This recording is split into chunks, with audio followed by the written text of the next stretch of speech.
Item ಯಾವುದೇ ಇರಲಿ try ಮಾಡಿ ಆಚಿ ಚಿಕನ್ ಮಸಾಲಾ. ವಿದೇಶದಿಂದ ಅಕ್ರಮವಾಗಿ ಹೈಡ್ರೋಫೋನಿಕ್ ಗಾಂಜಾವನ್ನ ಸಾಗಿಸ್ತಾ ಇದ್ದ ಮಾಡೆಲ್ನನ್ನ ಬಂಧಿಸಲಾಗಿದೆ. ಮುಂಬೈನಲ್ಲಿ ಹರ್ಷ ಸನ್ನಿ ಲಾಕ್ ಆಗಿದ್ದಾಳೆ. ಮಿಸೆಸ್ ಕೇರಳ 2025 ಸ್ಪರ್ಧೆಯ ವಿಜೇತೆಯಾಗಿದ್ದ ಹರ್ಷ ಸನ್ನಿ ಬ್ಯಾಂಕಾಕ್ನಿಂದ ಭಾರತಕ್ಕೆ ಆಗಮಿಸಿದಾಗ ಅಧಿಕಾರಿಗಳು ಕಣ್ಗಾವಲು ಇರಿಸಿದ್ರು. ಆಕೆ ನಡವಳಿಕೆ ಮೇಲೆ ಅನುಮಾನ ಬಂದು ಪರಿಶೀಲನೆ ನಡೆಸಿದಾಗ ಬ್ಯಾಗ್ನಲ್ಲಿ ಹೈಡ್ರೋಫೋನಿಕ್ ಗಾಂಜಾ ಇರೋದು ಬಯಲಾಗಿದೆ. ಪಶ್ಚಿಮ ಬಂಗಾಳದ ಮಾಜಿ ಸಿಎಂ ಹಾಗೂ ತೃಣಮೂಲ ಕಾಂಗ್ರೆಸ್ ವರಿಷ್ಠೆ ಮಮತಾ ಬ್ಯಾನರ್ಜಿಗೆ ಶಾಕ್ ಮೇಲೆ ಶಾಕ್ ಎದುರಾಗ್ತಾ ಇದೆ. ಧರ್ಮತಾಲಾದಲ್ಲಿ ನಡೆದ ಪ್ರತಿಭಟನೆ ವೇಳೆಯಲ್ಲಿ ಪ್ರಚೋದನಕಾರಿ ಹೇಳಿಕೆ ಆರೋಪದ ಅಡಿಯಲ್ಲಿ ಮಮತಾ ಬ್ಯಾನರ್ಜಿ ವಿರುದ್ಧ ದೂರು ದಾಖಲಿಸಲಾಗಿದೆ.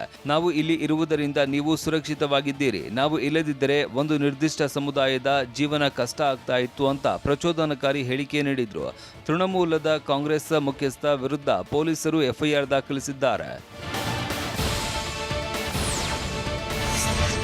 ಸುಪ್ರೀಂ ಕೋರ್ಟ್ನಲ್ಲಿ ಕಾಂಗ್ರೆಸ್ ನಾಯಕಿ ಮೀನಾಕ್ಷಿಗೆ ಹಿನ್ನಡೆಯಾಗಿದೆ. ರಾಜ್ಯಸಭೆ ಚುನಾವಣೆಯಲ್ಲಿ ಸ್ಪರ್ಧಿಸಿದ್ದ ಮೀನಾಕ್ಷಿ ನಟರಾಜನ್ ಅರ್ಜಿಯನ್ನ ಸುಪ್ರೀಂ ಕೋರ್ಟ್ ವಜಾಗೊಳಿಸಿದೆ.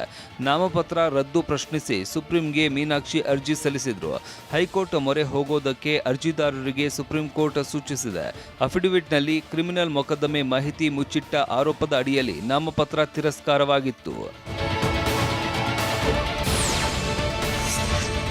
ರಾಜ್ಯಸಭೆ ಚುನಾವಣೆಯಲ್ಲಿ ಮೀನಾಕ್ಷಿ ನಟರಾಜನ ನಾಮಪತ್ರ ತಿರಸ್ಕಾರ ಕಾಂಗ್ರೆಸ್ ಆಕ್ರೋಶಕ್ಕೆ ಕಾರಣವಾಗಿದೆ. ಸುಪ್ರೀಂ ಕೋರ್ಟ್ ಹೇಳಿದಂತೆ ನಾವು ಹೈಕೋರ್ಟ್ಗೆ ಹೋಗುತ್ತೇವೆ ಅಂತ ವಿಧಾನಸೌಧದಲ್ಲಿ ಎಐಸಿಸಿ ಅಧ್ಯಕ್ಷ ಮಲ್ಲಿಕಾರ್ಜುನ ಖರ್ಗೆ ಹೇಳಿದ್ರು.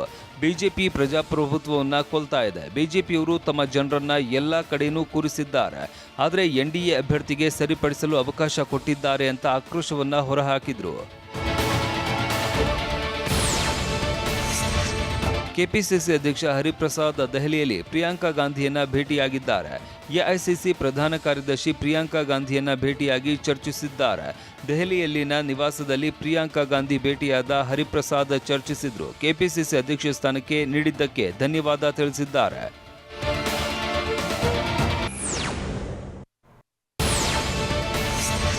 ನ್ಯೂಜಿಲೆಂಡ್ ಕ್ರಿಕೆಟ್ ಆಟಗಾರ ಕೇನ್ ವಿಲಿಯಮ್ಸನ್ ನಿವೃತ್ತಿ ಘೋಷಿಸಿದ್ದಾರೆ. 110 ಟೆಸ್ಟ್, 175 ಏಕದಿನ ಪಂದ್ಯ, 93 ಟಿ20 ಪಂದ್ಯ ಆಡಿರುವ ಕೇನ್ ಅಂತಾರಾಷ್ಟ್ರೀಯ ಕ್ರಿಕೆಟ್ಗೆ ವಿದಾಯ ಹೇಳಿದ್ದಾರೆ.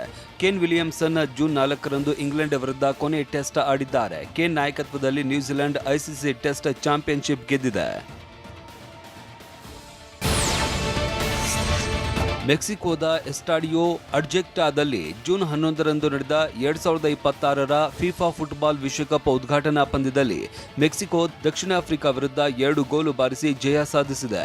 ಜೆಕಿಯಾ ವಿರುದ್ಧ ದಕ್ಷಿಣ ಕೊರಿಯಾ ಅಮೋಘ 2 ಗೋಲು ಬಾರಿಸಿದ್ರೆ ಜೆಕಿಯಾ 1 ಗೋಲು ಬಾರಿಸಿ ಸೋಲಿಗೆ ಶರಣಾಗಿದೆ. ಈಗಾಗಲೇ ವಿವಾದಗಳಿಂದಲೇ ಹೆಚ್ಚು ಸುದ್ದಿಯಲ್ಲಿ ಇರುವ ಬಾಸ್ ಸಿನಿಮಾ ಜೂನ್ 19ಕ್ಕೆ ತೆರೆ ಮೇಲೆ ಬರೋದಕ್ಕೆ ರೆಡಿಯಾಗಿದೆ. ಬಾಸ್ ಸಿನಿಮಾವನ್ನ ನಟ ದರ್ಶನ್ ರಿಂದ ರೇಣುಕಾಸ್ವಾಮಿ ಕೊಲೆ ಆರೋಪದ ಘಟನೆಗಳನ್ನ ಇಟ್ಕೊಂಡು ಸಿನಿಮಾ ಮಾಡಲಾಗ್ತಾ ಇದೆ ಅಂತ ವಿಜಯಲಕ್ಷ್ಮಿ ಸಿನಿಮಾ ತಡೆಗೆ ಕೋರ್ಟ್ ಮೆಟ್ಟಿಲೇರಿದ್ರು. ಸದ್ಯ ತಡೆ ತೆರವುಗೊಳಿಸಿದ್ದು ಇದೀಗ ಚಿತ್ರತಂಡ ಸಿನಿಮಾ ಬಿಡುಗಡೆಗೆ ಸಿದ್ಧವಾಗಿದೆ. ಲವ್ ಆಕ್ಷನ್ ಕಟ್ ಹೇಳಿರುವ ಚಿತ್ರ ಇದಾಗಿದ್ದು ತನುಷ್ ಶಿವಣ್ಣ ನಾಯಕರಾಗಿ ನಟಿಸಿದ್ದಾರೆ. ವಿನೋದ್ ಪ್ರಭಾಕರ್ ನಟನೆಯ ಬಲರಾಮನ ದಿನಗಳು ಸಿನಿಮಾ ರಿಲೀಸ್ಗೆ ಸಿದ್ಧವಾಗಿದೆ. ಈ ಹಿನ್ನೆಲೆಯಲ್ಲಿ ವಿನೋದ್ ಪ್ರಭಾಕರ್ ರಿಂದ ಟ್ಯಾಬ್ಲೋ ವಾಹನ ಚಾಲನೆ ಮಾಡುವ ಮೂಲಕ ಬಲರಾಮನ ದಿನಗಳು ಪ್ರಚಾರಕ್ಕೆ ಭರ್ಜರಿ ಚಾಲನೆ ನೀಡಲಾಗಿದೆ. ಚಿತ್ರತಂಡ ಜೂನ್ 26ರಿಂದ ರಾಜ್ಯಾದ್ಯಂತ ಬಿಡುಗಡೆಯಾಗ್ತಾ ಇದೆ ಬಲರಾಮನ ದಿನಗಳು ಸಿನಿಮಾ.